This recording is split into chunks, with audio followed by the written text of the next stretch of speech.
All right, now we're recording. I'd love to just sort of hear what are some of the worries that are on your mind right now in regards to the job search? Where are you feeling like you're at in the process? Are you thinking about it yet? Are you just trying to get through class? What's going on in your heads? I'm worried.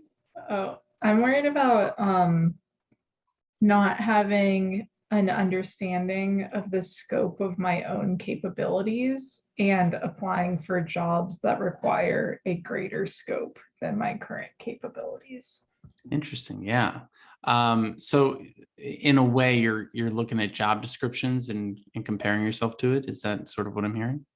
I'm just like very new to coding and tech, and I'm afraid that like the skill set I'm gonna bring is like like 20% of what they actually are expecting or need from me. But I don't really have like the knowledge to like suss that out yet based on what I'm reading, Sure. Yeah, it makes perfect sense. It's one of those things where, you haven't been in the job, so you don't really know what it entails. So it's hard to know what you need, right? This is probably why, most coaches are so hell bent on getting everyone to network, to talk to real people who have these jobs, so that you're at least comparing yourself to a real person who's been in the role rather than like this fictional perfect job applicant that exists in our mind, right? But we can definitely address some of those things. And one of the things to really keep in mind as we start the job search is that it's not necessarily so much what you've done in the past as what you can do in the future, given the right amount of time and resources. All right.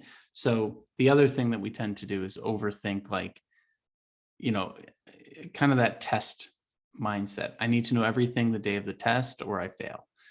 Versus like when you're actually in the job, it's a lot messier than that. It's a lot of Googling. It's more similar to your homework, right? It's just like figuring stuff out, running into brick walls, asking for help, things like that. It's not like, your house MD just coming up with every brilliant solution out of your brain, right? So these are just some things that, like, as you get more exposure, I feel like might lessen a little bit, but we can also talk through some ways to just think about the stories that you do have and use them as ways to kind of give yourself some context as well as to how much you've probably learned in class that maybe you're not giving yourself enough credit for. What other thoughts or worries are on your minds today?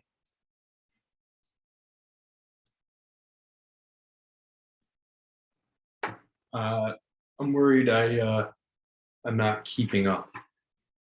Like I feel like I'm giving this 100%, and there's just I'm constantly having issues. Most of them I can resolve on my own, but yeah, more or less like what do I need to be front end full stack? Well, let's start there. What do you think a company actually needs a junior to do, or an entry level person to do? Just I heard the term code monkey before. So I'd assume something along the lines of that. Either that or take on a particular small branch of the code and figure that out and figure out a way to work with the rest of it. Yeah, it's really, to some extent, taking on the responsibility of figuring it out rather than like doing it perfectly, if that makes sense. So, especially, in the first year, we're going to feel like we don't know what the heck we're doing. And we're just like, every day is a new thing that I feel stupid about, right? That's the imposter syndrome piece. And imposter syndrome is funny because it's more so about getting caught as an imposter than it is being an imposter, really, at the end of the day, right? When people talk to me about it, they're like, I feel like I have imposter syndrome. And I'm like, what does that mean? They're like, well, I feel like someone's going to find me out. It's like, well, at a certain point, everyone is kind of just figuring it out, right? Like, someone comes to me and they start talking about their divorce and how it's impacting their job search for the first time. And I'm like, Okay, here's a new territory. Let's figure out how to do this, right? But you bring in all the skills that you've been and all the habits you've been building up to this point so that you can handle things that are unknown, right? You deal with what's known so that you can handle things that are unknown.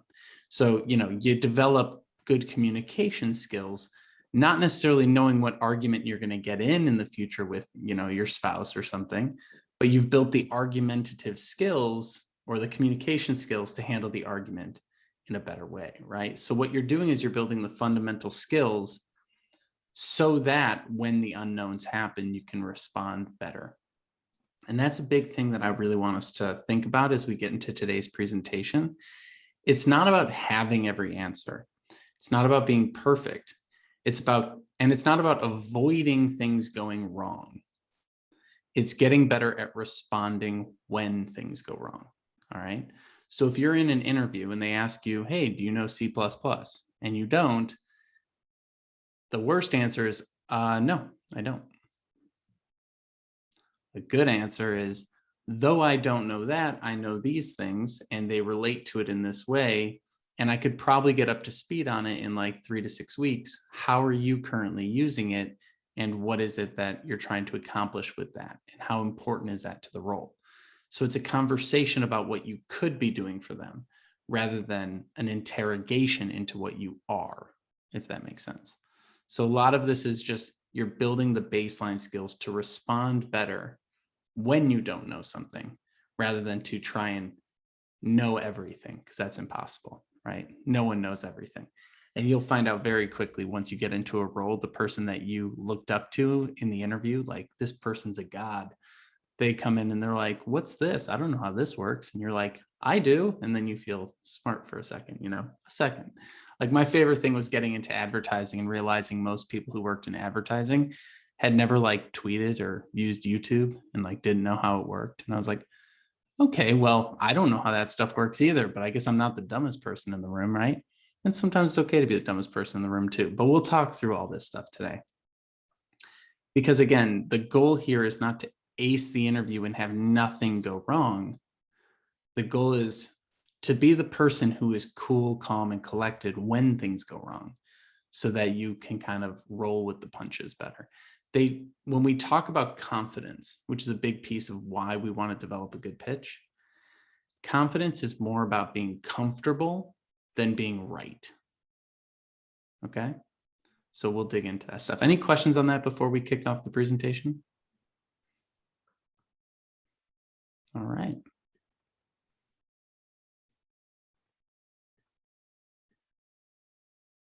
Well, I appreciate you all sharing your thoughts as we kick this off. It really gives me a nice sort of baseline to build off of.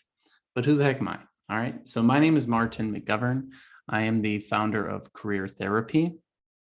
And I started my career off in the marketing and advertising world. That's why I mentioned that earlier.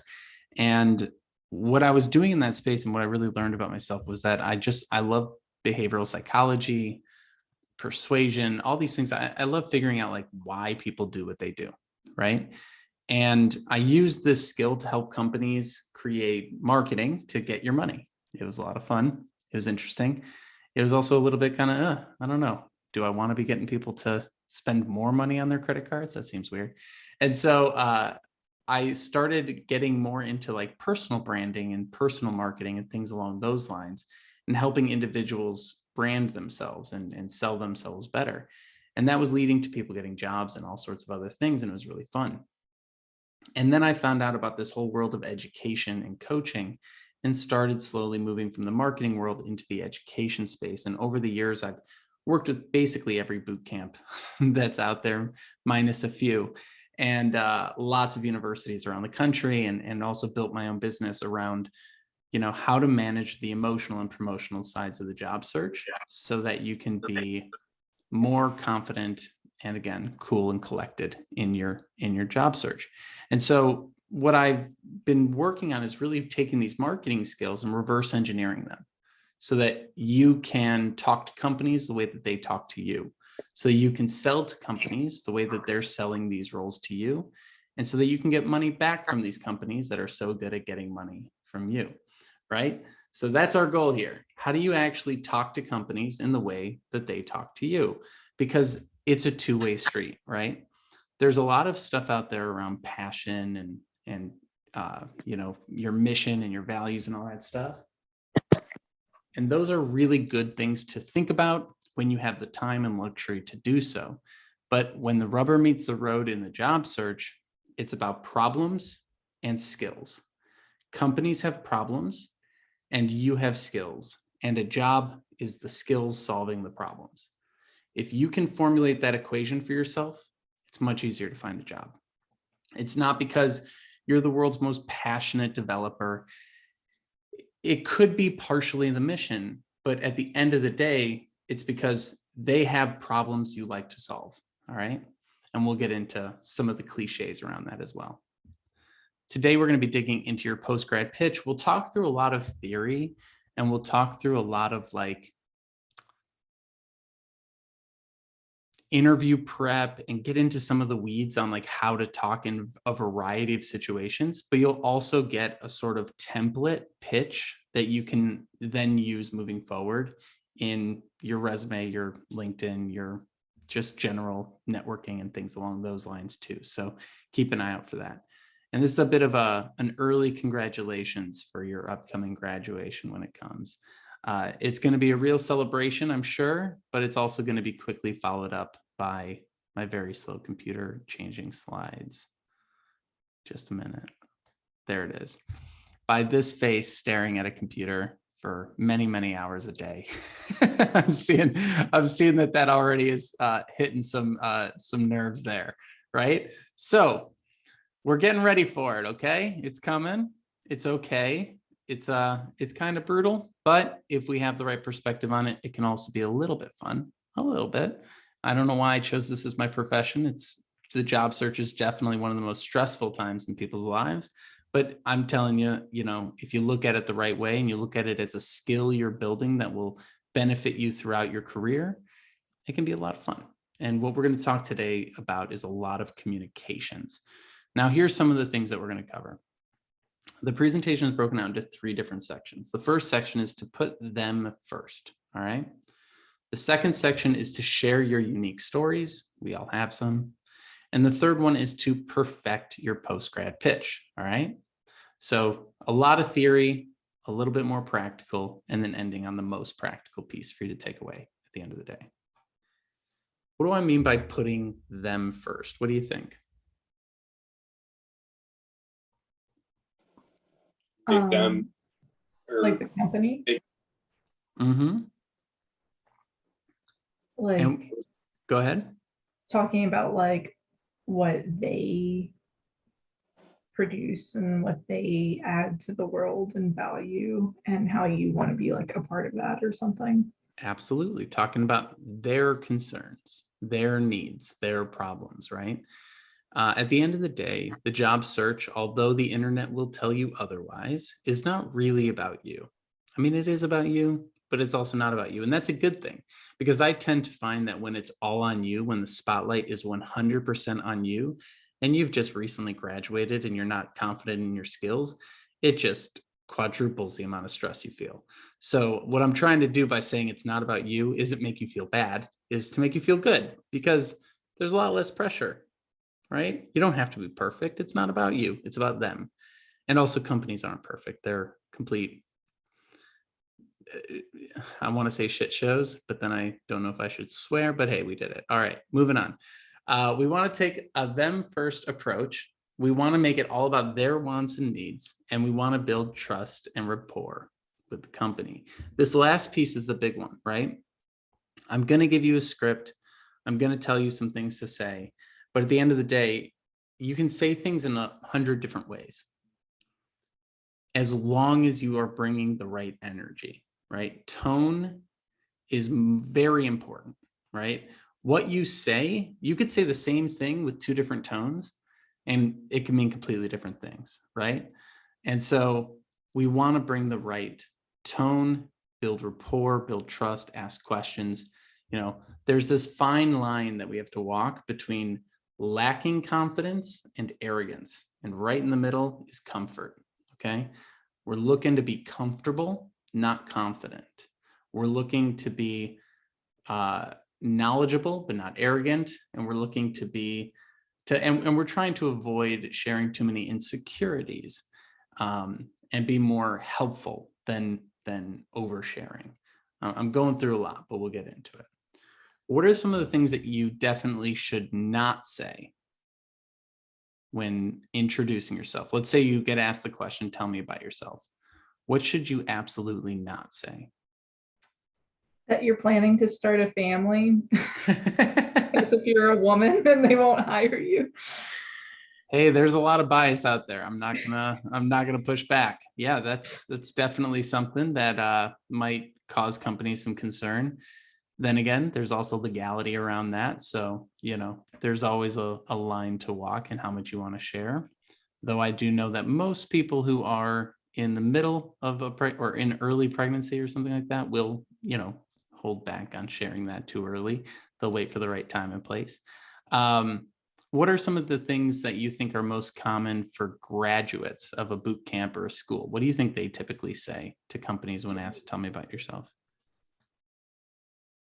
Sorry, Diamond, go ahead. Weaknesses. They Like go, too many weaknesses. yeah, they share too many lack- weaknesses. Yeah. For sure they do. What do you think those sound like? Like if I were to just say, tell me about yourself, like what are you up to right now? What would you say? Maybe I'm good at this, but I'm not good at that. And you don't explain further saying, oh, I would improve on that by doing this, Mhm. instead of saying your weakness without saying that.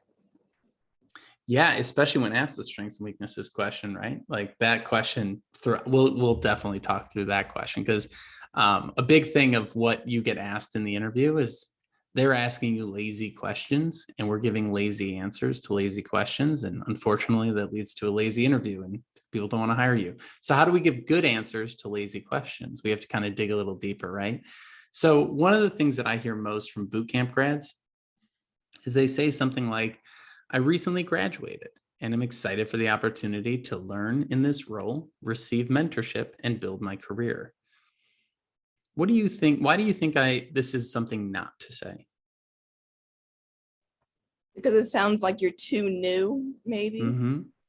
Yeah. What does it sound like to the employer? This is the getting into their mindset. What do you think they hear? That they're expecting you, or you're relying on them to build your career and you're not really passionate about it. You just want the job kind of thing. Exactly. What they hear is, hi, I'm inexperienced, unemployed, and need you to teach me. I will cost this company a lot of money. All right. Good or bad, that's what they're hearing, right? If I came to you and said, hey, I'm Martin, I'm a career coach. I'm learning how to help people with their resume. Do you want me working on your resume?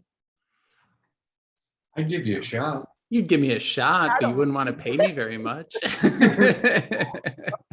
You're like, can you? Pro bono. Yeah, could you learn for free, right? And that's why a lot of people end up having trouble, right? Because they're coming at it with if we don't believe, this is the disconnect, right? I want to get paid $70,000. I also don't believe that I should be hired for this job because I don't have the experience. But we have both those thoughts in our heads. How are you going to convince someone to give you $70,000 if you don't believe that you should get the job for free, right? So this is what we have to reconcile. We have to give ourselves credit for what we do know. Mhm. And then we have to be flexible on the other end with the budgets that the companies come to us with. It's amazing to see as a coach, the sort of disconnect between someone being like, I feel so much imposter syndrome. I don't even think I could do this job. And then a week later, when they get an offer, they go, they're not paying me what I'm worth. I'm like, been a real roller coaster you're putting me on. So what should we say? We should take a them first approach, right? We want to put ourselves in their shoes, ask the question, what do they care about most? And ask the really big question, why are they hiring for this role? All right, so toss out some of the jobs that you're thinking of applying for. What are some of the titles or roles that you're looking at? Junior game developer. Junior game developer. Why is a company looking to hire a junior game developer? Probably I'm looking into educational games, so probably due to increase in online demand for educational resources due to the increase of online education in K-12 because of the pandemic. That's awesome. So you just identified industry trends, societal trends, and company needs, right? So there is a societal trend towards online education. There's an industry trend towards these younger demographics who need educational content. And there's a need for a junior person on the team to help do what? To build the entire thing? What would you actually be doing? Maybe debugging Uh, or Debugging, doing the front end stuff, making it look good, like And why do polishing they it. want a junior working on that? I don't know. Because we're inexperienced. They believe stuff. that. We cost them less money than a senior person. Less money, less, yeah, we're inexperienced, we're less money. Sure, those are all benefits. I'm not going to deny that at all. Those are definitely on the list of reasons. But who are you helping? The senior, like more experienced staff Yeah. members. So They're what's gonna be happening working- if they didn't have you on the team? That senior person couldn't work on the bigger problems. They'd spend their entire day debugging. So you get to see the context of how you fit within a team, right? I'm here to free up the senior person so that they don't get bogged down in the debugging, and they can go work on the strategies and the bigger picture stuff and so on and so forth, right? So now you're starting to see how you fit within a team, and then you can see what kinds of dynamics you should bring to that role and what kinds of skills you might need to bring to that role to support that person. And you can start networking with that person to say, hey, what are the things you're struggling with? What would a junior on your team help you offload? If you could delegate something, what would you delegate, right? And now you can go do some research and fill your head with all those ideas, right? And then in an interview, when they say, what are your strengths and weaknesses? You call out a strength that you know helps the senior person delegate. And you call out a weakness that you know doesn't affect the team, right? Versus, I enjoy solving problems, which we'll get to. So we always want to take that them first approach. And we want to just try and reduce the amounts of me's and I's and my's. Has anyone written a cover letter recently? How many times did you say I, me, and my? A lot. A lot. I got a cover letter from someone that every sentence started with I and me and my. It was incredible. I was like, you actually went through effort to make every sentence look this way. What was that, Aaron? that you went out of your way. Yeah. They did. Yeah. Yeah. I mean, the internet says it's all about you, right? Your passion, your mission, build your brand, all that stuff. And look, there's truth in some of all of that, right? It's also really bad for our mental health to only think about ourselves 24/7. All right. It's good to know how you exist in relationship to companies, in relationship to their goals, in relationship to their needs, right? How many people don't understand the impact of their work and then lose their kind of focus at work, at their job, right? Has anyone been in a job where you're like, I have no idea how this contributes to the bottom line of the company? All right, I'm seeing some thumbs up. It's like really terrifying. But if you spend some time to think about it, you can go, all right, if I'm a developer and I'm debugging these things, those debugs will make the game run smoother. If the game runs smoother, these K-5 students aren't going to get stuck. And if they don't get stuck, then they're going to learn longer, engage more. The product will be more successful. They'll make more money. So it justifies my salary because the game is bringing in $5 million, whatever, and my salary is only 60K. So makes sense that I get a piece of that, right? You think of like how they like split up percentages for like an actor's manager or something like that. It's like, of course, right? They're like, you can sort of see where the money's coming in and where the money's going out and who's doing what, right? So we want to be thinking about the ecosystem of the job and how everything fits together. Once you start thinking about your career in the way that a company thinks about hiring or the way a business owner thinks about building a business, you can be a little bit more confident because it's not so isolated, right? If everything is just, do they like me and am I good enough? Then it's like every rejection is going to destroy you. But if it's like, do I fit on this team and can I bring value to their bottom line? And the answer is actually not really in this situation because their need is this and my skills are this and they don't really line up, then I don't have to have an ego about it. I can actually recommend someone else for the job who would be perfect for it. And that's how you start to really help your network grow as well, because you're the person that's always looking to help rather than the person who's always looking to take. And when we do start thinking about them, we've got a lot of people to think about, right? We've got hiring managers, recruiters, CEOs, our networking contacts. Each person has their own, how am I blanking on this word right now? Each person has their own incentives. That's the word I'm looking for. So what do you think a recruiter's incentive is? Has anyone worked with a recruiter before? I'm seeing some nods. How was it? Good, bad, terrible? I've been contacted by recruiters before. Have you been ghosted? That I haven't been ghosted.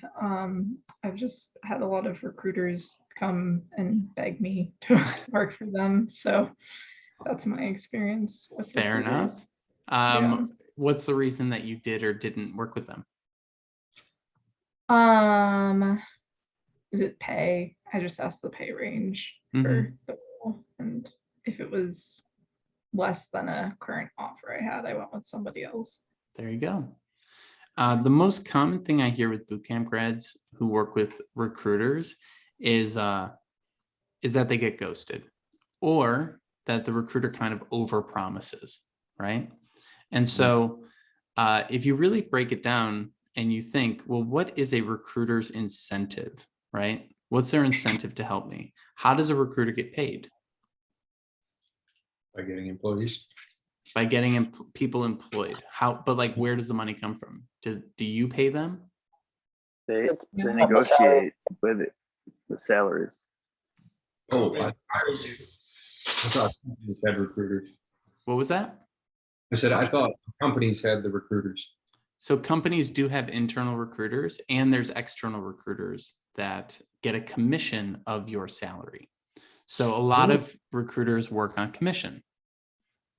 The problem is that they don't care who they put in the job. They just want to place someone in that job. So they are not hired by you. So their incentive is not to help you, Aaron. Their incentive is to help company get someone, right? And therefore your incentives are not necessarily aligned. And that's why there's a lot of ghosting.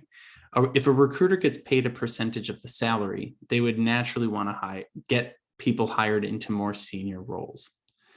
They would also want to poach people from companies that are big names so that they're easier stories to tell. They wouldn't necessarily want to work with an entry-level person who has a difficult story. So this is one of the things that we have to keep in mind as we start thinking about incentives, because then we start to say, well, now I get why they haven't responded to me. It's not they ghosted me because I suck. It's, well, I mean, the ROI on working with me is not as high as working with, you know, Tabitha, who's getting poached by Google, right? So then we can go look at like our networking contacts. What is their incentive to talk to some newbie who's entering the field? Networking. So you reach out to someone, they work at a company, you get coffee. What's their incentive to refer you for a role? Like a Like that, referral yeah. bonus. There you You go, sell it. Todd. Companies have referral bonuses. So they can make anywhere from $1,000 to $10,000 by referring you into a role. I actually got referred to a job once and the person said, if you quit before I get my bonus and I don't get to go to Florida, I'm coming after you. And I go, okay, I'll stay here. Jeez, you know? So people are incentivized to get you employed, but you have to network in order to be able to get enough trust with them, because they also don't want to look stupid, right? They don't want to refer everyone. They want to refer people that they trust. So they want to make that money. They're incentivized to help you, but you also have to take the initiative to build rapport and trust with that person in order for them to refer you, so that if it goes poorly, they don't look dumb because they don't want to look dumb at work, right? So this is the game we're playing. So when someone says, I don't want to reach out to people, it's a burden, I go, but if you can help that person make 5K for getting hired at their company, isn't that awesome? Like that's the best situation, right? So you are actually worth something in these networking conversations too.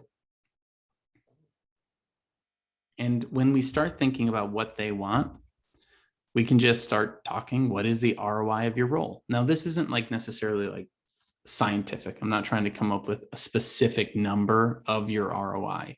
I'm just trying to get you to think about ROI. Because most of the time when I'm talking to people, they say, I want the job and I want to get paid 100K. And I go, great. How much is the company? Like, how does that money that the company pay you benefit them? And they go, well, that's just what I'm worth. And I go, are you? And they're like, yeah. I go, well, if you're worth that, how come no one's paying you $100,000 right now? Well, because our money is not actually tied to our worth. Like there is no such thing as like, I'm worth $100,000. That doesn't exist. You're worth whatever the market is paying you to accomplish a thing, to solve a problem, right? Mhm. Which means we can separate our self-worth from the salary, which is wonderful, right? It's not I'm worth $70,000 and if I make $1 less than that, I'm insulted. It's this skill set and solving of this problem is worth $70,000. And if you put me in that role, then you better give me that money, right? Like, so we can actually make it less emotional as well, right? How much am I worth as a career coach? Well, if I'm giving a free presentation to, you know, some disenfranchised group, I'm worth $0 for that presentation. If I'm giving a presentation to a place with a budget, I'm worth that much. If I'm getting paid an hourly rate by a person versus a company, it changes, right? So our self-worth should not be tied to the salary. It should be tied to, you know, who we are as a person and our personal relationships and all that great stuff. The actual money is in relation to the company's budget and your ability to negotiate to the top end of that budget. So that's sales, that's negotiations, that's convincing someone to give you more money. It doesn't necessarily mean you're inherently anything, right? As a matter of fact, some of the people that I know who make the most money are the ones who are the most insecure about how much money they make because they have it too tied to their self-worth. And they're like, I don't deserve this. And it's like, yeah, probably not. But hey, that's what you negotiated. So congrats to you. But how do we actually figure out what they really need? This is where I think it's kind of funny because as job seekers, we sort of forget that Google exists. Has anyone had this sort of brain fart happen to you where you're like, what is it that they need? And you just can't figure it out. And it's like, oh, right, I could Google it. I have people ask me all the time, like, what questions should I ask at the end of the interview? I go, well, let's pull up Google and type in what questions should I ask at the end of the interview? And they go, right, yeah, you can do that. I forgot about that. So these are all fun things that we can figure out, right? So the coolest thing or the best thing that we can do for our job search is to ask the question, why should I hire a game developer? Why should I hire a UX designer? Why should I hire a software developer? And look at what other places have said. What do they have on their sales copy? What do they have in their articles? There's probably 1,000 articles written about why should I hire a software developer, right? And you could even be more specific. Why should I hire a contract software developer? Why should I hire a front end or a back end, right? Once you get into it, then you can start saying, well, companies would hire a software developer to improve the aesthetics of the website. Maybe they would hire a software developer to reduce the number of clicks from entering the site to checking out with the product. Maybe they would improve the flow of the website in order to improve retention or navigation to the products that need to be sold. And all of these things have ROI benefits. If you reduce the number of clicks, it increases conversions. So you can talk to companies about increasing their conversion rates. If you can improve the flow of the website, maybe it increases retention. So you can talk about retaining more people on the platform. right? You know, I think Facebook's whole thing, like all these social networks, it's about hours on site, right? Keeping them from leaving, right? That's why they have the unlimited scroll to keep you from leaving. That's why YouTube will keep me on there until 5 in the morning if I don't finally turn off the light, right? So these are the things that we can start thinking about. And the nice thing about the internet is that there's plenty of companies that do what you do with amazing sales copy. And I'm not going to say steal it, but you know, be inspired. Be inspired. And here's the key, right? Sell to them like they sell to you. How many people have looked at who've been hired for a job, and about a month into the job, you realize that what was in the job description is not even close to what you do on a day-to-day basis? Mhm. Oh yeah, Yeah. the heads are not like bobbleheads there. Yeah, because they're selling. When you look at a job description, it is a sales document. Why do you think they dedicate half of it to their mission and their egos, right? Like, it is a sales document to attract people to the company, right? So if they're selling and they're putting their best foot forward, I'm not going to say they're lying, because they're not technically lying. This is what they hope to hire for and what they hope to give you. But when reality hits, this is what you need to get done on a day-to-day basis, right? So whenever you're applying for jobs, of course, don't lie. Don't put in things that are untrue or that you can't back up. That would it's going to put you in some awkward situations. But why are job seekers being so honest that they're sharing every insecurity that they have? This is the oversharing. Job seekers tend to overshare, and companies tend to only share what's best. So what I would encourage you to do is talk to them like they talk to you. Talk about your best things. Reframe everything in the best light. Tell stories with the best learnings, right? Paint yourself in the best possible light rather than trying to be brutally honest and like authentic and all these different things. Like, authenticity and honesty can mean a lot of different things. The goal here is to be helpful. They only need to know what is helpful, right? So if you said, hey, Martin, what are your strengths and weaknesses? And I said, I have insomnia. That's my weakness. It's technically true. How does it help you though? Does it help you at all? Does it give you any context of what I'm like as a coach or how I'm going to do my job? No. You It's stay just, up late and work on these. yeah. I mean, when I have insomnia, I tend to catch up on work. So yay, maybe it's a boon for the business. I don't know. But I also can stay up late watching YouTube videos. Who knows, right? So the only thing that's relevant to the company is, are you punctual? And the answer is yes. So irrelevant weakness. A relevant weakness is, I'm not great at math. Please don't ask me to do a predictive analysis. I'm not good at that. So my strength is emotional intelligence, listening, all the things that a good coach does. My weakness is data analysis.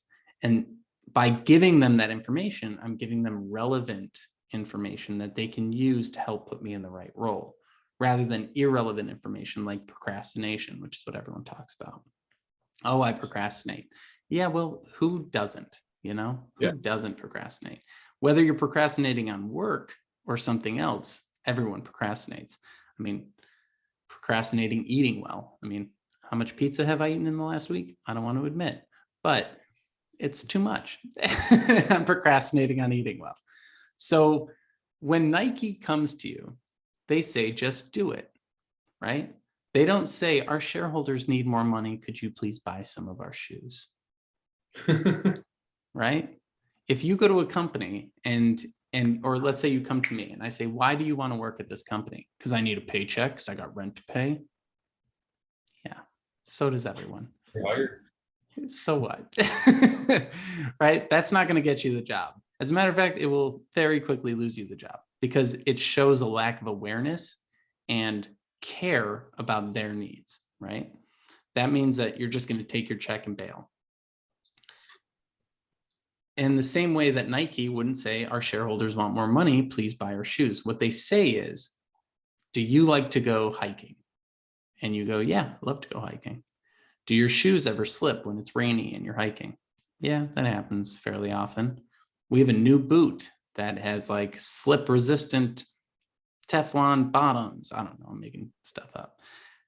Oh, wow, that's really cool. I've already told you all the things that I'm struggling with, and you gave me a solution to that thing. Now I'm going to buy those shoes, right? They didn't just say buy our shoes. The same way we can't go to a company and say, hi, I'm a new developer, hire me. We have to say, why are you hiring a developer? Well, we need to solve these problems.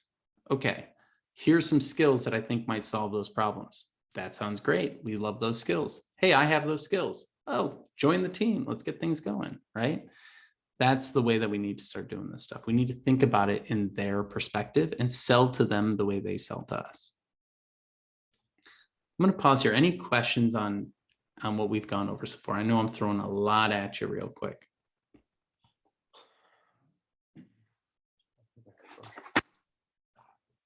All right. Well, feel free to interrupt me at any point.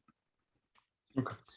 We've already touched on this, but job boards are billboards. They're trying to weed people out the same way an advertisement tries to weed out people that the company doesn't want to deal with, right? When Nike says, do you like hiking? Everyone who doesn't like hiking tunes out. And all that's left are the hikers, right? Mhm. Then they say, are you a hiker with this problem? And if you're a hiker without that problem, you disappear. And they're left with these people who are hikers who have this problem. Then they say, here's a shoe that solves that problem for hikers. And those hikers, a percentage go, I need that shoe. They don't want to talk to everybody because it's too overwhelming. They want to just talk to the people who are interested because they know only a percentage will convert. The same with the job search. Companies don't want to talk to everyone. They only want to talk to people who are in the right skill set with enough confidence to apply. And that's why they put 1 to 3 years experience or a minimum of 3 years experience on every single job board, because they don't want to talk to people who don't have the confidence to apply, because that's thousands of people. If you actually found a job that said 0 years experience, do you have any idea how many applications they would get? It'd be incredible. So you only need about 60% of what's listed. And honestly, this is just kind of like a broken system that we deal with, all right? So we go through the job boards. They're trying to weed us out. We still apply anyway. Basically, if it has the title you're interested in, don't overthink it, just apply. Applications typically only get a 1 to 5% response rate. So it's kind of a quantity game when you're on those boards. The real hiring happens when you're networking. And it's actually kind of a combination of multiple things. But when you're networking, that's where real hiring happens, because most companies, the way that they hire is they say, who in the company can do this so that we don't have to spend any more money? No one can do it? Come on, no one can do it? Fine. Who in the company knows someone who can do this? And then someone says, I know someone, but that person has a job and they're happy. Okay, so we couldn't find anyone. Now let's go to the job boards. But usually they can find someone. If they've got 200 or more employees, they can find someone who knows someone, right, in the company. And that's where 80% of jobs are found, is I know someone who worked there, and that's why I have a job there. How do you build that network? Well, you have to constantly surround yourself with new people in the industry. And again, you don't have to be best friends. These are professional acquaintances. But the more people you know, the more opportunities come your way. The more people are aware of you, the more opportunities come your way. It doesn't mean you have to like become an influencer. That's a whole different thing. It just means that you have to be participating in the industry, in the conversation, in your field. I want to go deeper into that, but I'll save that. Any questions on that? Cool. We'll keep going. Now, what happens if you don't know the answer to something that they ask you when you're networking or interviewing or any of this stuff? What's your experience so far when you've been asked questions that you don't know the answers to? always say I haven't learned that or I don't know, but I'm willing to learn. And after this interview, I will go and check it out, basically. Awesome. I'll find- Go ahead. I was just gonna, yeah, like I'll find out. Yeah. Find the answer. So we can take it a step further because we're coming into this with the helpful mindset, right? Hey, if you're not going to hire me, I'm going to suggest other people for you to hire kind of mindset. When they say, do you know this? And we get into that, oh no, it's like the me thing, right? I don't know it, but I'll learn it. What should I do, right? We want to, again, shift the perspective back onto them. So you're absolutely right with your answers. It's, I don't know this. I could learn it within 3 to 6 weeks. And then we shift it back to them. What are you trying to accomplish with that software?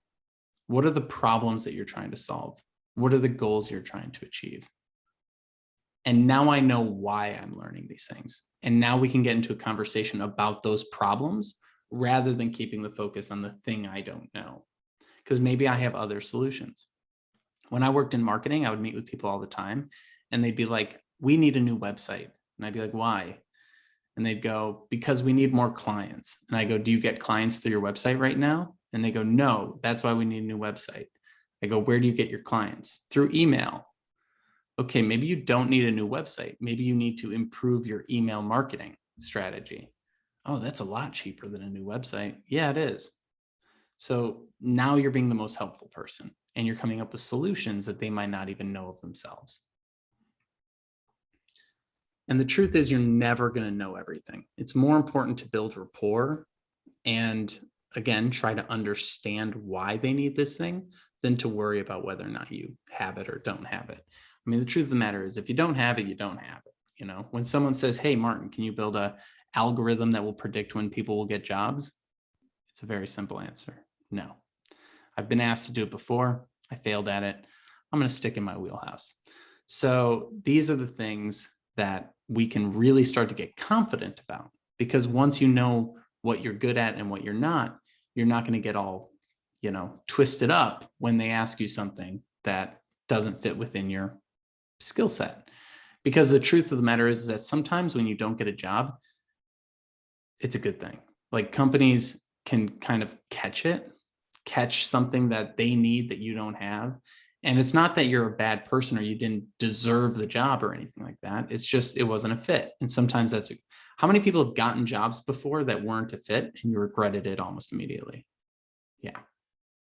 I was in an interview once and I spent like 5 all-nighters making this like Prezi presentation with like swoop ins and all this other stuff for this like interview that I had. And I had to give a presentation to a room of people. I could have just made a PowerPoint, but I decided to get fancy. And I show up and I give the presentation. And at the end, the creative director goes, are you sure you want to be on the account team? Because it seems like you should be on the creative team based on this presentation. And I said, are there any jobs on the creative team? And he goes, no. And I go, then I want to be on the account team. Biggest mistake, because I should have been on the creative team. So that's one of those situations where like they knew it, but they needed an employee and I needed a job. So for the next 2 years, I struggled my way through a role that wasn't right for me, you know? And these are the things where it's like, sometimes it's okay to not know something because it'll get you moved in the right direction. Or maybe they realize because you understand your strengths and weaknesses and you're okay with them, that they'll create a new role for you. That happens all the time.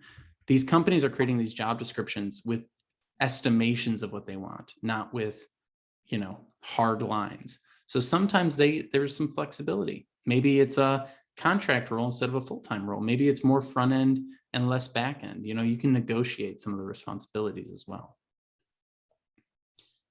And the truth of the matter is that companies really want to trust you. They want you to win. They're not getting you in there to ruin your day. Most people who are interviewing you, number one, don't know how to interview. Number two, are nervous too. Number three, are totally overwhelmed by the rest of their job and this was added to their plate and they don't even want to be there. And number four, don't want to interview more people. So they're like praying that you're the right person so they can stop this horrible process. So you can have empathy for them too. The number of times I've seen people come to me and they're like, I went to an interview the other day. Ooh, we got a dog on the stream. Hey, dog. The number of times I've seen people come back from an interview and be like, they didn't even read my resume before I got to the interview. Could you believe that? Could you believe that? And I go, yeah. They were probably sitting at their desk working on something else. And someone came by and said, we need you to interview this person. Jump in the room. And they had no time to prepare, right? So a little empathy goes a long way in this. Even if you're wrong, it's better to assume it than to assume malintent, right? So I don't know. I'm just trying to help you stay sane in this process, because if you start thinking everyone's trying to hurt you, it's going to be a rough go. So this is what we're going for. We're putting them first. Why are they hiring for this role? How do your skills solve their problems? And what's the ROI to the business? If you can answer those questions, even just kind of broadly, you're going to be ahead of the game, because most people are just like, well, because I want to work in this industry and I want mentorship and I want a salary. And it's like, good for you. Have fun trying to get it. Next up is your stories. Stories is kind of a tough one because we're not all natural born storytellers. I'm a very anxious person. It took me a long time to get to the point where I'm this comfortable in front of people. So give yourself some patience with this. You're probably not going to knock it out of the park in your first interview. And I can't even tell you how many networking meetings I've bombed so embarrassingly, like literally couldn't even say words. Like I had a frog in my throat and they were like, give me your elevator pitch. And I was like, it's terrible. But you get through it and you get better. And if I can go from there to here, and actually my favorite thing, the person that I bombed that terrible informational interview with, the first one I ever had, which I thought was a real interview. I didn't know what an informational interview was at the time. So multiple things were going wrong that day. But I reached out to them years later and was like, you probably don't remember me, but thank you for the learning experience. And I was like, I had the worst informational interview of my life with you. And they were like, yeah, I have no idea who you were, but I opened your email and I never open emails. So great subject line. And let's get coffee. And so someone who had a huge impact on my life, I found out 6 years later, had no memory of the interaction whatsoever. So like, that's a big thing to keep in mind, is like, you want to tell these stories, you want to get your stories across, but also our brain makes up stories that aren't real. So be aware that what you're perceiving in the job search is not necessarily mapping to reality. I'm nervous to reach out to this person because I don't want to bother them. And then you have this whole fantasy about them like punching you in the face for sending them an email. I don't know.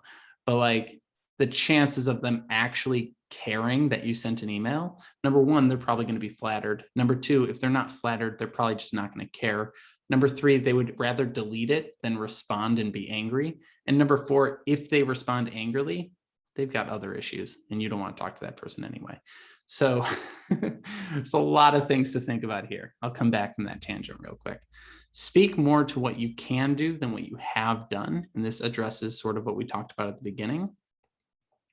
Imposter syndrome is about being caught for what you don't know, but everyone knows that you don't know everything. So it's not a secret. So there's nothing to be caught about. So just be okay with it and talk about what you could do. If I was in this role and I had Google low-key, here's what I would do, right? We'll figure it out as we go.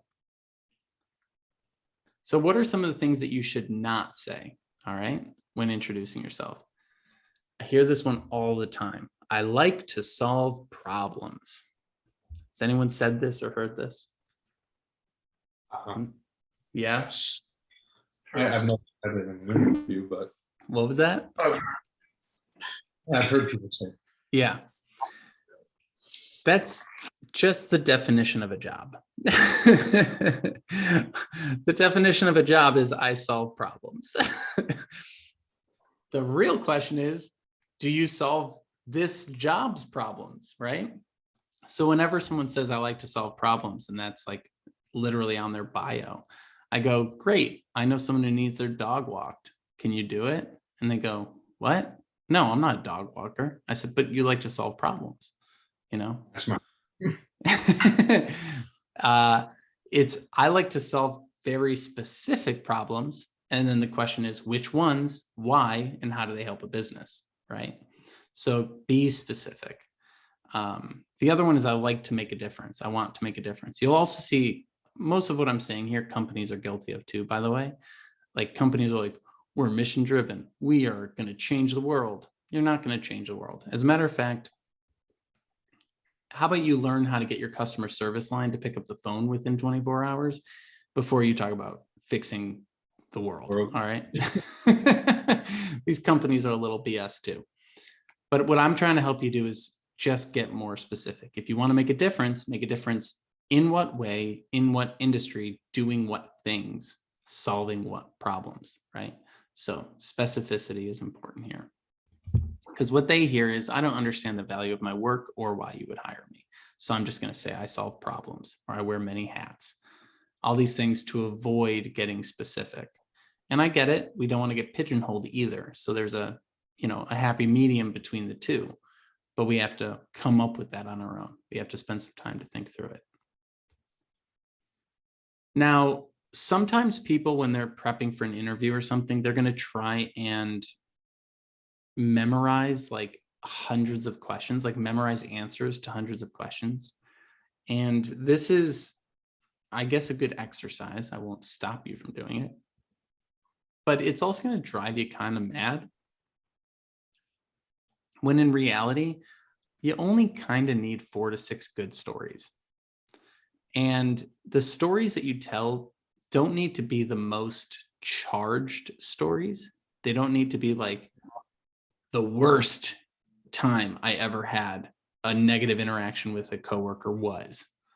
The best project I've ever worked on was. Like, these can be average stories. Average stories are perfectly fine in the job search, right? When you get asked about a conflict with a coworker and you start getting heated and angry at Jenny, who was so mean to you in your last job, like, you're just going to ruin the tone of the interview and you're going to put yourself into a place that's going to like be hard to come back from. Instead, talk about the time that you wanted the button to be blue and they wanted it to be green, and you had to negotiate what click-through color should be on the website. That's a realistic scenario that might come up in the next job. And you could talk about how you learn to negotiate, or how you learn to gracefully lose that argument, or how you learn to whatever, right?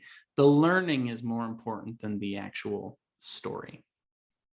So you can have one story that tells multiple answers. All right.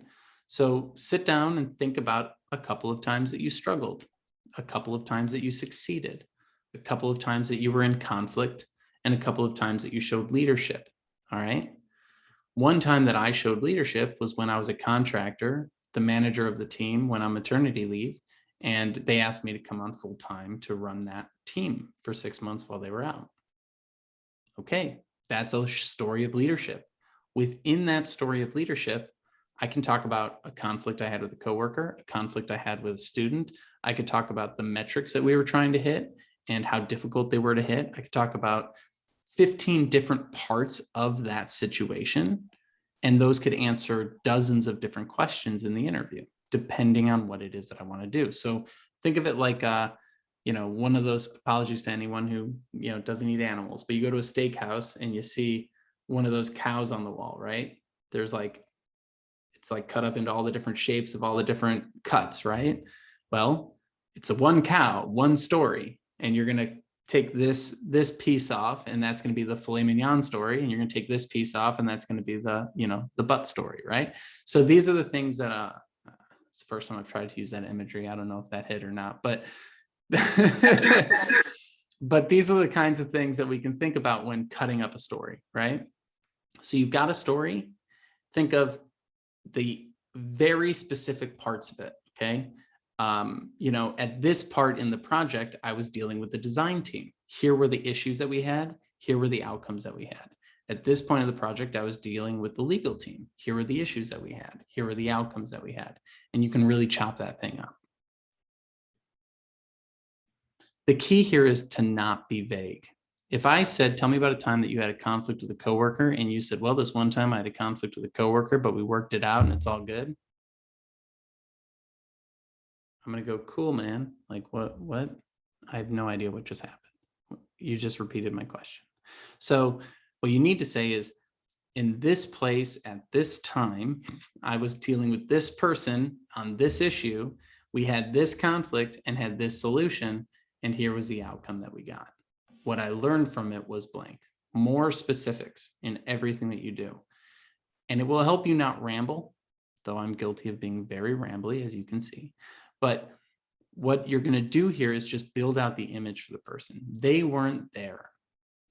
So if you're vague, they're not going to understand what you're talking about, and then they're not going to recommend you for the next round of interviews because they're unsure of what it, or they're going to ask for clarification, and then it's going to just be this constant, like, I had to keep asking for clarification because they never went into any detail.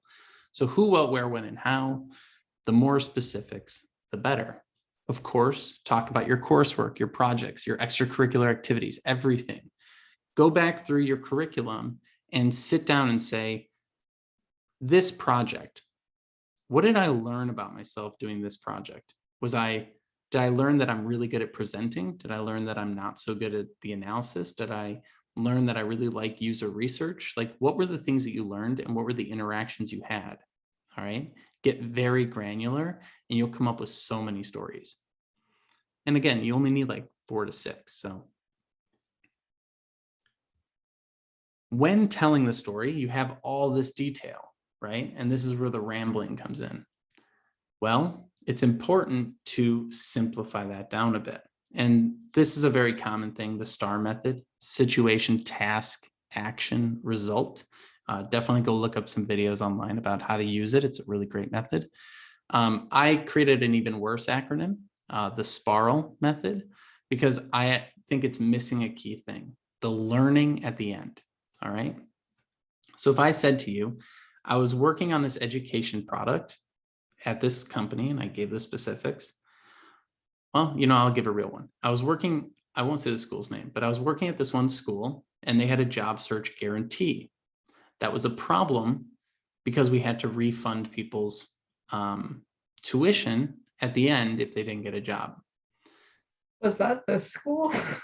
No, different school. No, totally different school. But it was a problem for this one specific program, for this one specific school, because they didn't have it planned out very well. And so the job search guarantee had criteria that the students had to hit, and it was creating issues in the refunds, and it was creating issues with a bunch of different things. The actions that I had to take, because my goal was to reduce the refunds and increase the job placements and all sorts of different things, was to meet with my manager to come up with new strategies to support students in getting jobs. The results we got were X. We were able to increase the number of placements, therefore reducing the number of returns. And I could just end there. But what I'm missing in that story is what I learned from that experience. And what I learned from that experience is that I shouldn't just take the assignment. I should actually sit down and clarify the assignment with my boss, understand what the goals are, and even help include them in the brainstorm so that they feel invested in what we're building. So again, these are things that you need to be able to explain in the interview so that they know how you work when it comes to executing on the work, right? It's not just, I was asked to build a front end, I built the front end, and it was done. I was asked to build a front end, I built the front end using these tools, we completed it, the users were able to do these things, and what I learned from this process is that we should really create wireframes before we build the front end. So in future projects, I'm going to build more wireframes and really insist on that, because that would have really reduced the amount of revisions that we had in building this project. Do you see what I'm getting at here? All right, so this one's a little messy in my presentation, but the Sparrow method, if you have more questions, hit me up in the chat and we can go in more detail. I've already beat this one to death, but what you learned is key. Now here's kind of the slide that I like and dislike at the same time, because I do not like how politicians answer questions. but I also think that we need to learn a little bit from them on how they answer questions. All right. Too often we go into an interview and we go, oh, I sure hope they ask me the question that I want to answer, right? And if they don't ask that question, we never tell the story that we want to tell. When in reality, we should go into interviews with a pretty decent idea of what stories we're going to tell. I really want to tell the story of this project. I want to tell the story of this conflict. I want to tell the story of this leadership thing, and I want to tell the story of this struggle. Regardless of the questions that they ask you, you should be able to get those stories out at some point in the interview. Maybe not all of them, but the goal here is to say, instead of waiting for the right question, say, how do I adjust the story to fit whatever questions I get asked? That way you don't have to prepare for every potential question. If I give you a list of 120 questions and said, prepare for all of these, you'd have no sleep for the next week, right? But if I said, get really good at telling 4 to 6 stories, then once you're in the room and they say, tell me about a time you showed leadership, you're like, I'm going to tell this story from the leadership perspective. All right. Tell me about a time you had a struggle with a coworker. I'm going to tell this story from the coworker perspective. And then when you answer a question later on, you could say, remember that story I told you about X project? And then you don't have to introduce the whole project again. You can say, well, on top of what I've already told you, we had this other part of the project, and here was something else that I wanted to share. All right. Because when you look at things a little bit more three-dimensionally, you see that our stories are very, very complex, and that our experiences have ups and downs in all of them. It's not just this project was perfect, right? No one's ever just been part of a perfect project that had no hitches. The best project you've been on also had a struggle somewhere in there, if you take the time to look for it. Any questions on this approach? Because I know this kind of can throw people off because it feels like you're sort of sidestepping things. I'm not trying to sidestep things. I'm just trying to help you come prepared with an arsenal that's ready to go. Any thoughts or questions here?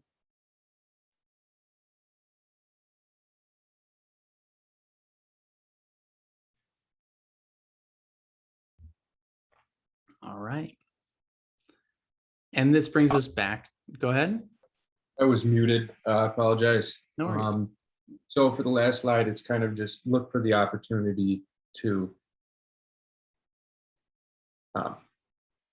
pretty much, yeah. Yeah, like it gives you flexibility. What I'm basically saying here is, rather than going in with a script, go in with an outline. All right. So you have a good sense of the stories that you want to tell. You have them all in your back pocket.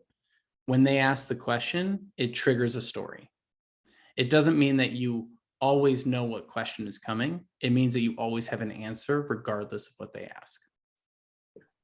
And so, like in this presentation, I fumble here and there. That's perfectly fine. It's a long presentation. I don't have my stories scripted out. I just know what stories I tend to like to tell when it comes to certain topics. So when it comes to communication topics, I've got 50 stories.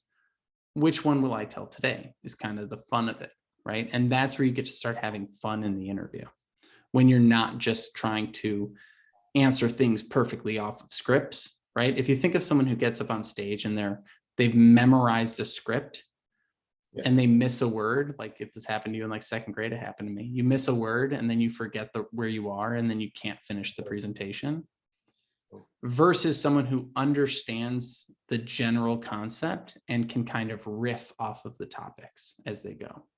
You're looking to be more on the side of riffing than quoting. And you might need to quote some stuff to get to the point where you can riff, and that's perfectly fine. But the goal is to be able to be relaxed, calm, and confident in the interview. And to do that, you need to be able to riff. Otherwise, they're going to ask you a left field question, and your brain will go, well, we haven't heard that one before. And you're going to try and make up a story on the spot rather than just pull from your arsenal. And that's where people start to get off track. Does that make sense? Yeah, it does. I do have one question for you Yeah. though. I am typically a high energy person, Yes. and every interview I've gone into, it's come with me. And most of the time when I interview, I typically get the job. But how is it, I guess, in this level of professional? Because like I've had a customs broker job, which was probably, as close to this as far as professional goes. Prior to that, I was a bartender, a server, so. Well, a lot of what they're looking for, again, is that ability to build trust and rapport. That doesn't necessarily mean you have to be any sort of way, right? You can build trust and rapport calmly. You can build it excitedly. You can build it in different energy levels, right? It doesn't have to be like you could build trust and rapport being monotone as hell, right? Yeah. As long as you're talking about things that they care about in a monotone way. So today I'm a little bit less energetic than some other times when I've had more coffee, right? Or if I have too much coffee and I get to an interview, sometimes I'll call it out. I'll be like, I've had a lot of coffee today. Sorry, but I'm like really excited about this interview. And it's more about managing expectations and reading the room than it is like worrying about who you are, I think, at the end of the day. So one really important thing to think about, though, is mirroring. So one way that you can build trust is to mirror people. It's actually a technique I learned when doing marketing, but it's been very helpful in coaching, which is like, if I come in, I'll get off a phone call where someone's crying, and the next phone call, someone just got a job, right? And so, or flip the two. Someone's like got a job and I'm celebrating with them and we're all pumped up on the call, and I hang up, hit next call, and someone's crying because they just got rejected from a job. Yeah. I can't maintain my "you got a job" energy in the crying call, right? That would be super awkward. So you want to look at the room and say, okay, this room is a little bit more low key. I'm just going to bring it down a bit. It doesn't mean like change who you are, it just means bring it down a bit. Or this room, this person I'm talking to is much more high energy, so I'm going to try and pump it up for the next hour, right? And I think like that slight mirroring, and if you're in person, this can go even as far as like, if they lean in, you lean in. If they lean back, you lean back. And there's also something called Kennedy eyes, which doesn't really work on Zoom, but in person, you like look around their face rather than make eye contact. And that's how Kennedy used to make people feel comfortable in the Oval Office. He would like, when you're talking with friends, they're not just staring at you, right? They're like looking around the room. They're more comfortable. Like they're looking around your face versus directly in your eyes, which freaks people out. So there's a lot of things we can do to sort of mimic and create a sense of connection. But generally speaking, just like allow yourself to be excited in the interview if you are, because you want that excited, what I like to call excited curiosity, to show through. Yeah. Great. I'm seeing some stuff in chat, so I'm going to check that out too. Oh, I'm going a little long with the presentation. So if you got to jump, you got to jump. We are recording it, so you can always come back. And we've talked about coming back and speaking to what you can do. Again, you might not have an example for everything, but you can reference other things you've done and then talk about how you would approach this in the future. All right. I don't know that language, but I do know this language. How I learned this language was XYZ. And what I could do in this role is this and this and this. All right. So again, what are your top 4 to 6 struggles and successes? What did you learn from these experiences, and how will they inform your future work? All right. Now we're going to get into the actual practical pitch. All right. So get your pens ready. We're getting into it here. We want to integrate the best parts of our past and tie it to the most exciting parts of our future. So what you could say is, I worked in education where I was helping students one-on-one, and I really did love that. And I also saw this opportunity to be able to explore my more technical side and help students on a much larger scale with educational gaming products. So while I was able to design games in the classroom for XYZ, or I don't know, I'm making stuff up now. Now I want to design games at scale. And I'm very excited for this opportunity. So you're not totally ignoring it, but you're also not diving into the well of emotion that exists under the surface. And that's that professional boundary that we can build for ourselves, right? If we go into an interview and we think authenticity is 100% vulnerability, we can put ourselves in positions we don't want to be in. But if we go in and we realize that there is a professional boundary that they have and a professional boundary that we have, and those are two boundaries coming up to each other and trying to see if they click, then we're in a good spot. So I really appreciate you sharing that. I know it's hard. So I hope this was a nice way to recontextualize as we move through it. I had a question Yeah. real quick. So can you go back to that last slide when you say like don't ignore your past? I had like 20 career changes in the past 4 years. I've had like so many jobs, and I Okay. don't usually add that to my resume because I quit after like a few weeks or like a few months or get fired sometimes. So what's your advice for that when you've had like, do you just choose which jobs you want, or do you say like literally put all the jobs that I've had? Sure. Well, I was talking with a coach the other day, and she was talking about like categorizing things a little bit. There's a lot of ways you could do that. Was it just you were trying to figure out what you wanted to do? What were some of the situations? Yeah. Well, I moved a lot. So Oh, I was okay. living, yeah. I was also a teacher too. Yeah. And yeah. And I don't know, I just had a lot of career changes, and I don't know. Okay. I just don't add like half the stuff to my resume because it just looks, I don't know, I feel like it always looks bad when you have like every few months there's like a new job that you have. Yeah, So there's a lot of it is mitigating their fears, right? And this is actually a really big point because companies, there seems to be this mindset with job seekers that companies are these like money trees that are just excited to give people money. And that's not at all the case. Like companies are barely breaking even and, a year or two away from being completely going under if they don't do things right. So when a company is hiring, they're hiring with a risk averse mindset. And what that means is that they're not saying, oh, I love this person, I can't wait to give them a job to make their career better, right? This is why we're taking the them first approach. What they're saying is, I don't want to look stupid in front of my manager by hiring the wrong person. What they're saying is, I want to get the right person on this team who's not going to totally derail our project, because if this project doesn't get done on time, I'm going to look bad, or we're going to get our whole department cut, right? So when a company is looking at job hopping, which, I mean, job hopping, it's becoming more, the average length of time people spend in a job is like 4 years. That's the average length. So when people think of job hoppers, like they would technically qualify the average person as a job hopper. That being said, there is a point at which it's like a red flag for companies, and they're going to wonder, are you going to leave as soon as we're done training you? So if you're worried about it, you need to preempt it. The same way if someone's worried about ageism, they need to preempt it by saying, here's all the technologies that I'm staying on top of. Here's the publications I read.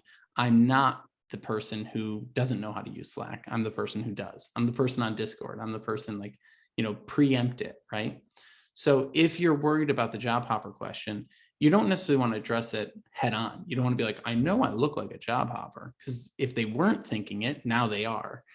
But what you can say is like, up to this point in my life, I've been pretty nomadic, and that has led me to having a lot of different jobs.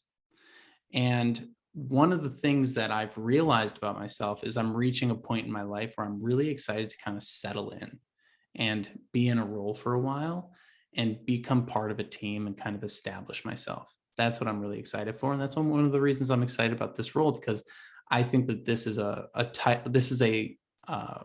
job that I think I could really bring a lot of value to over a long period of time. And now you're preempting that concern, right? So I'm an entrepreneur. So companies are always like, well, why would you want to leave your company to come work for us? And I go, well, because I'd really like to work with a team. And I'm kind of, I've been working solo for so long. It'd be great to be part of a team. Cool. All right. Worry Yeah, I like the nomadic squashed. one. I'm gonna take Yeah. that. Yeah. Take it. That Go was ahead. verbal. That was poetry. That was great. I was like, what? It's all about reframing. Everything that we're talking about here is about reframing. All right. So like, here's an easy one, or a fun example for me. People will say like, do you have any coaching credentials? Right. And I've never gotten a certification to be a coach. So that could derail me. Right. It could be like, oh, no, I haven't gotten, oh, sorry. I could get like really worked up. Right. But instead, I just talk about my marketing background and I talk about all the schools that I've worked with. And I say, and if you want to work with someone who has credentials, like that's cool. I can introduce you to some people. Like it's up to you if you want to work with me. Like that is like the level of calm confidence that you want to bring to these interviews. It's like, look, if I'm not right, I'm not right. One of my favorite experiences was I went to University of Chicago and I was interviewing for their career development role there. And in the middle of the interview, it's like 6 people at a table, oak walls, everything's like very fancy.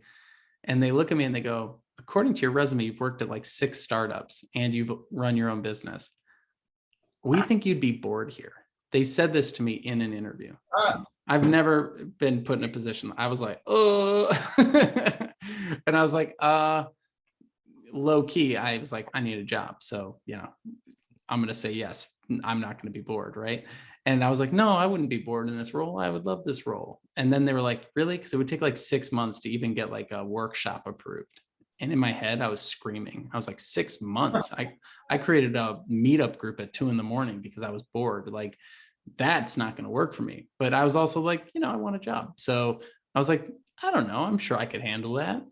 And they didn't hire me because they could tell that it just wasn't. I would have been bored. I would have been so bored. And I'm so happy that I didn't get that job because I got a job with a startup and it was so much better. It's actually even crazier than I could do, but that's a whole different story. The point being is that when we're in these interviews, we're trying to suss each other out. They're trying to make sure that you're right and you're trying to make sure that they're right. And hopefully we get a good match because you don't want to get into a role that's not right because then you're going to have to change jobs way too quick. Not that that's a bad thing. I mean, you could always change jobs, but to your point, it's like, know your narrative, understand what people are going to object to and be ready for it rather than being caught off guard. Any other questions on that? I feel like that was a really good question that you brought up. What is a meetup group? Oh, meetup.com is a website where you can network with people. They put on meetups. Definitely I go love there. Meetup. Oh yeah, it's great. Yeah. It started career therapy. I created a meetup group and then I got laid off that Wednesday. And I was like, cool. I guess I need this meetup group as much as everyone else who's coming. This will be fun. But yeah, the whole long stories there I'll save for another day. I'm being too rambly today. But here's some things that we shouldn't be saying. I didn't like the work, so I quit. And I changed jobs to make more money, right? You want to talk about what you're adding, not what you're subtracting. So in all of your stories, I've moved on from my previous role because I wanted more experience in this new thing. All right. So I used to be in marketing and I was detached from the consumer. I went into advertising to get closer to the consumer. I was in advertising, really loving making content. And then I went into education to put that content towards more, interesting topics in my mind. So always focus on what you learned from an experience rather than what you hated about an experience. Because you don't want them to hear, I quit when things aren't perfect, right? They're mitigating risk. Avoid the negativity unless it's productive negativity. Like, this role was missing this thing, which is why I now do this so that I can do that thing. That's a positive negative, if it makes sense, right? And always focus on the learnings than the actual thing, right? So instead of focusing on your teaching experience, Focus on what you learned from your teaching experience, if that helps. A little bit of separation. And integrate the past. We want to use it as a differentiator. I'm a career coach with a marketing background versus I'm just a career coach with a mysterious past, right? I had someone who was a poker player for 4 years, and then he wanted to be a data analyst. He refused to talk about his poker past. And it made me really sad because I'm like, what's worse? Showing up to an interview and having poker player for the last 4 years on your resume, which is fascinating. And I would ask 1,000 questions if that person came into the room, or man of mystery who didn't exist for 4 years, who I'm going to assume was living in someone's basement. But this person didn't want the taboo, so they didn't put it on and they didn't get any interviews. And I was just like, I wish I got to work with that person longer, but they basically missed out on the opportunity to get that interview with the, one person who plays poker on Friday nights with their buddies, who is obsessed with poker, wants to talk about it the whole time. Also missed out on all the companies that are involved in the gambling trade, all the, online sites and betting sites and everything like that. Also missed out on all of the gaming apps that use, gambling theory in their games, like just so many things. So many people are interested in that. So it's unfortunate that that person didn't want to use it as a differentiator. Instead, they had no differentiator and didn't get much traction. So try to utilize your past as a way to stand out, even if it's, not anything special, like customer service. I think people get really nervous about saying that. It's like, but customer service gives you social skills, and social skills make you good at UX or make you good at coding or make you good at whatever. Like integrate those things in there as well. Don't run away from them. And then double down on the present. Lean into why you do what you do and what you love about it. We always want to project ourselves into their future and explain how we help. So here's how you bring it all together. If someone says, tell me about yourself, anyone else hate this question? Yeah. Yeah. Why do you hate it? Just so many things come to mind, and then you think like, what does this person want to hear? And then What do you think they want to hear? I think they want to hear about your hobbies, about what interests you. What does everyone else think? What do you think they want to hear? When interviewers ask me this question, I ask them questions like, what do you want to know about myself? Do you want to know my education? Would you like to know about what my strengths and weaknesses? What would you like to know about me? Or I would go back to what my do they resume. typically say when you ask that? They say, oh, we want to know about this, this, or this. And I say, well, based on my resume, is there something that you're worried about? Or is there something that you would like me to explain more? Yeah, are you worried about? So we're already getting into defensiveness in the first question, right? So this is where I really want to break down the psychology of like these questions that people are asking, because as job seekers, we tend to be defensive and worry a lot about like, well, what are they asking, right? And this is where that speak like a politician thing comes in a little bit, right? Where it's like, when someone says, tell me about yourself, first of all, I know the question is coming. So, and they know that I know the question is coming, because everyone knows that that question is coming, because that's how everyone starts out interviews, because that's how every single list of interview questions begins on Google, right? So when someone says, tell me about yourself, what I hear is, okay, you're doing the basic version of an interview. You're not going to get creative. Okay.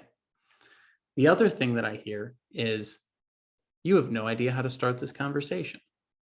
So I reinterpret their question for them, because they're asking a lazy question. I turn it into a good one in my head, and then I answer the good question.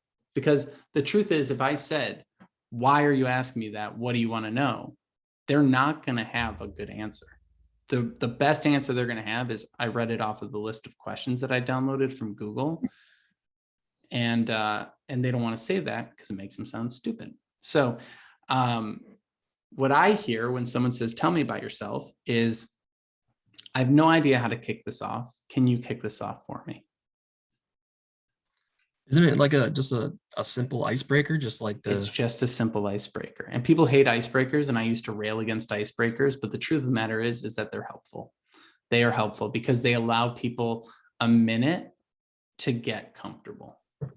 Right. So that's what you're trying to do. You're trying to start the interview off with the proper tone. So this is a tone setting question. So if you want to rephrase it, what tone would you like to start the interview with? Pretend they're asking you that. So tell me about yourself. You could start from, your earliest memory and chronologically walk them through your entire life till today.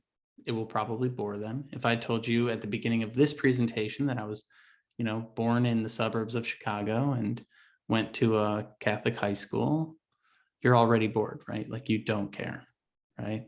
So what do they actually care about? Remember, we've been putting ourselves into their shoes this whole time. I always like to break it down into past, present, future. I used to do this. I learned this about myself. Now I do this, which I'm most excited about this part. And I can't wait to learn more about this role and see how I can bring value to your team. Keeping it very simple and setting us up for a great interview, because I'm setting up a positive tone. I'm setting up enough context for them to work with.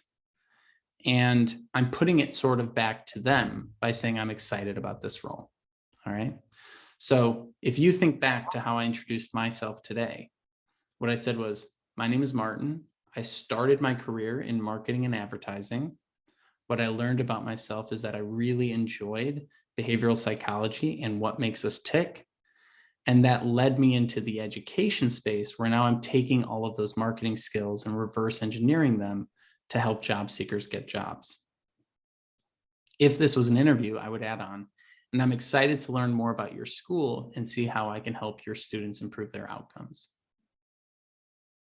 So you're taking your differentiator, which is your past, your current focus, which is what you're studying right now, and you're tying it to the company's goal. So I started my career out in education, where I learned that I really love designing great experiences for students that engage them. And that led me into software development, where I'm really excited to build gaming software, educational gaming software that will engage students at a much larger scale. I'm excited to learn more about your education gaming company and see how I can bring value to your team as a developer. Thanks for having me in today. So now you've set up a great conversation, right? Does that make sense to everyone? What questions do you have?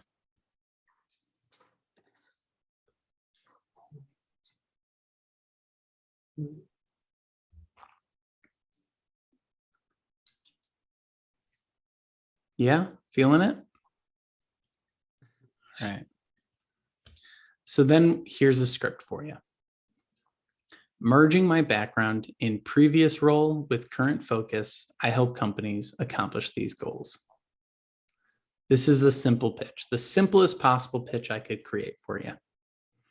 So merging a background in marketing and education, I help schools improve student outcomes through coaching. That would be mine.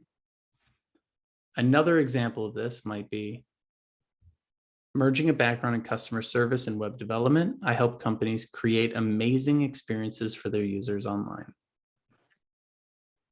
Take a minute here. Oh, we got some feedback. Take a minute here and write out yours, okay?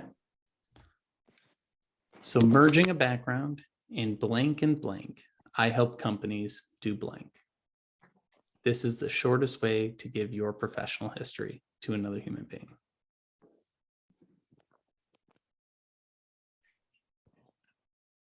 And then put it in the chat when you got it.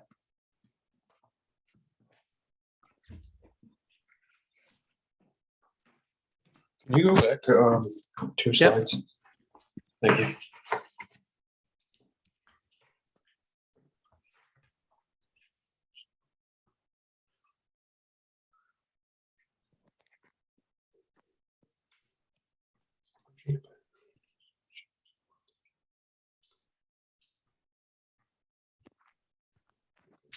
Okay, the next one.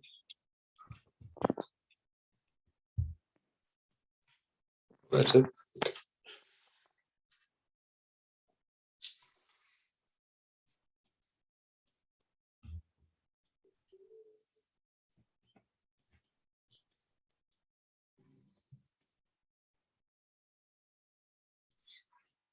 If anyone is struggling, just let me know and we can walk through yours together.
And remember to keep it simple here.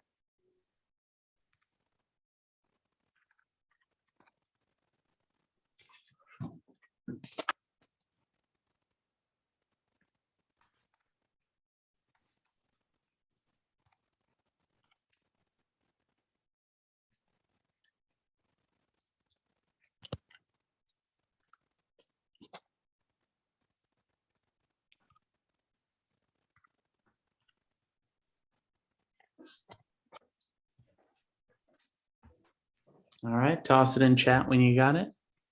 Don't overthink it too much.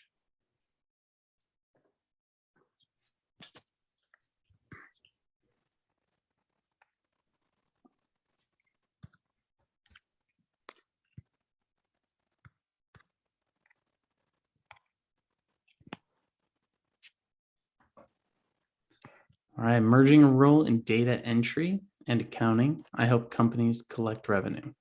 All right, what's the role that you're looking to do? Is it accounting or what's the current focus that you have? Oh, wait, was I supposed to put a current focus? Yeah, so it's Oh. merging a role. I should probably fix this template a little bit. Merging my background with my current focus. I help companies do these things. So just Gotcha. what's your current focus? We'll work on it together. I don't really know. That's kind of my problem. What are you studying right now? Right now we're doing React, Okay, so which coding. is front So end coding. merging a background in data entry, accounting, and front end development. I help companies organize their, I want to say data, but we're saying it 20 times. I help companies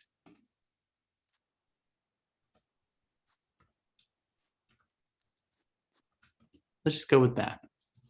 Nice starting point. Merging a background in data entry, accounting, and front-end development, I help companies organize their online presence. All right, it keeps it nice and general for the goal. It differentiates you with the detail-oriented roles that you've had in the past, and it helps me realize what you can help us do, which is organize our website, which we might need. Does that make Awesome. sense to folks? Merging a background in development and education, I help companies create resources that can be easily implemented in online teaching. I love it. I would just flip the two. Merging a background in education and web development, I help companies create, or game development. I help companies create resources that can be easily implemented into online teaching. Love it. Merging a background in information technology, I can help companies make great websites. Love it. Go do that search where it says, why do we hire web developers?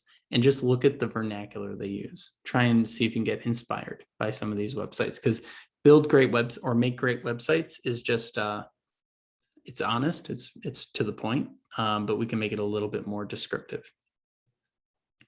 Can I say based on my project? And then No, I mean, I like what you have here, because information technology is like a good differentiator.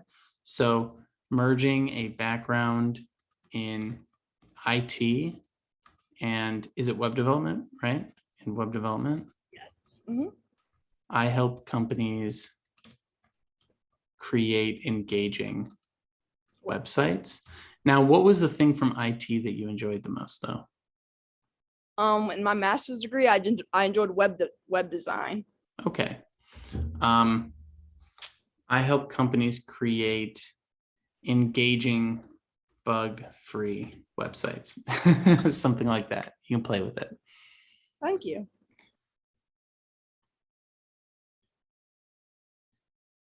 All right. I'll take that as the rest of you are working on it, but feel free to shoot me a message on LinkedIn if you want me to take a look at yours. We can always keep the convo going. And you can put this in your summary on your LinkedIn. You can put this in your summary on your resume. You can put it on your website if you want, in your about section. But generally speaking, this is just a starting point for you to build on. Once you have the core, now you can start to improvise. All right. So it's good to have scripts and outlines and things that we can riff off of. We don't want to just be sitting there with nothing. We want to have a nice script that we can play off of. So that's what this is for. Merging a background in management and Python programming, I help companies reduce resources and produce more efficient code. Love it. I help companies create efficient code that reduce, I'd be curious to learn more about what you mean by reduce resources, but I think you're definitely moving in the right direction here. All right. So how did you get here? What do you do? How does it help? That's the key. Past, present, future. We'll wrap it up with some questions here. I know I'm probably way over time, but what's on your mind? What didn't we cover, or what other questions around the job search are you still curious about that maybe you wanted us to touch on today?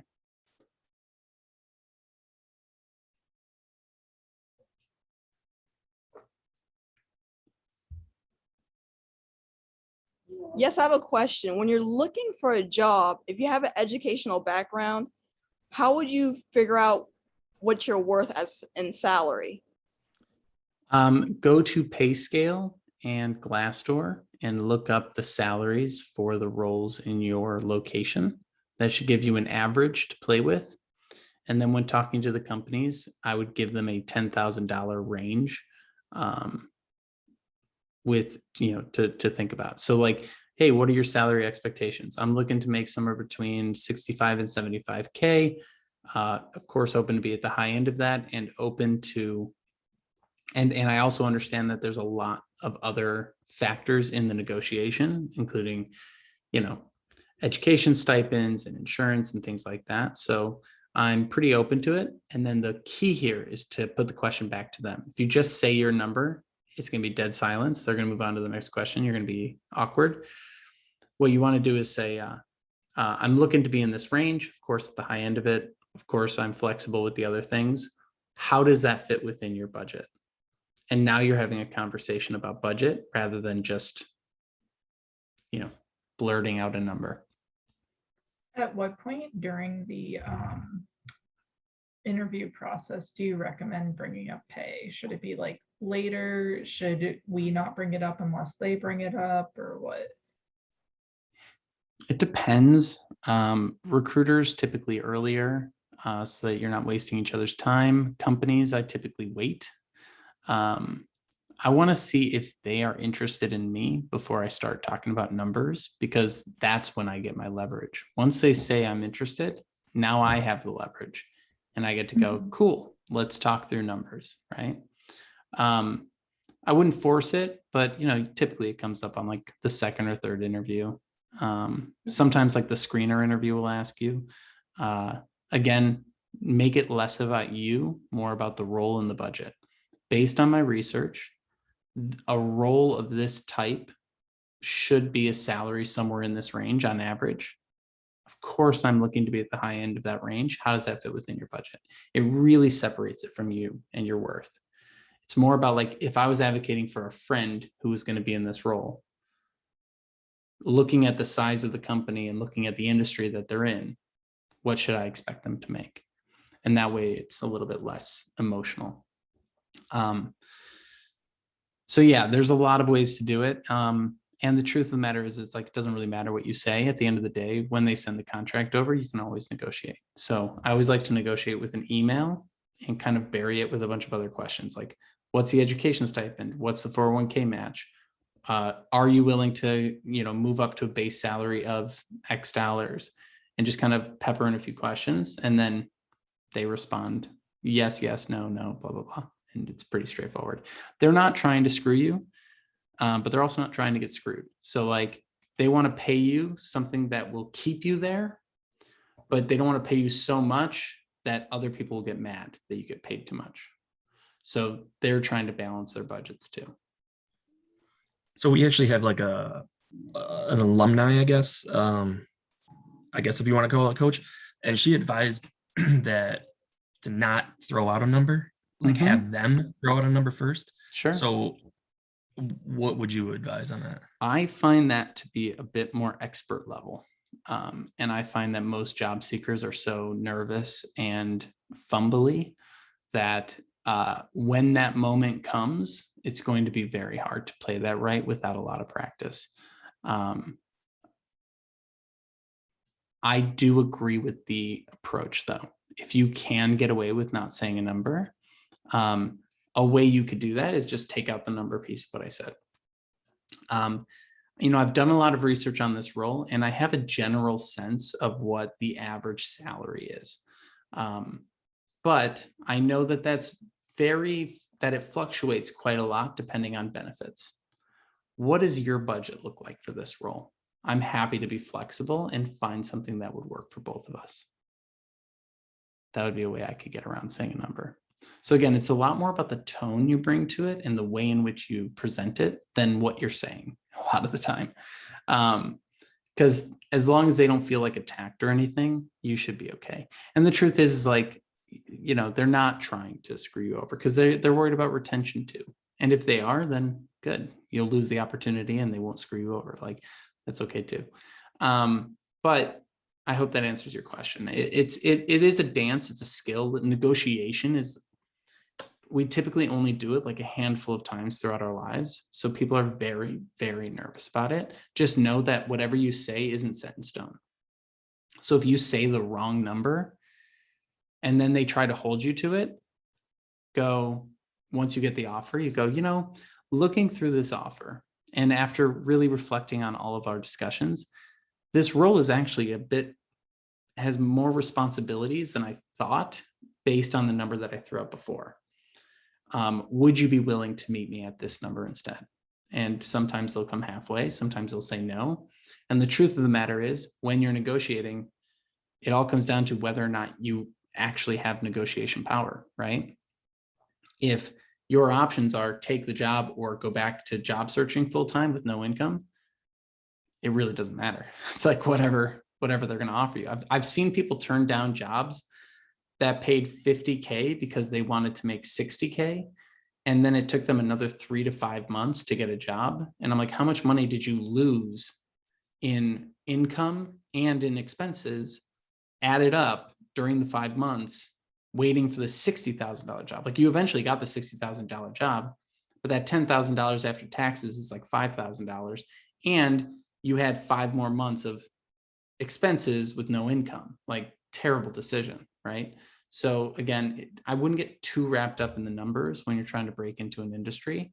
Obviously advocate for yourself, obviously negotiate, do your research. But a lot of this like nuanced stuff, it's like,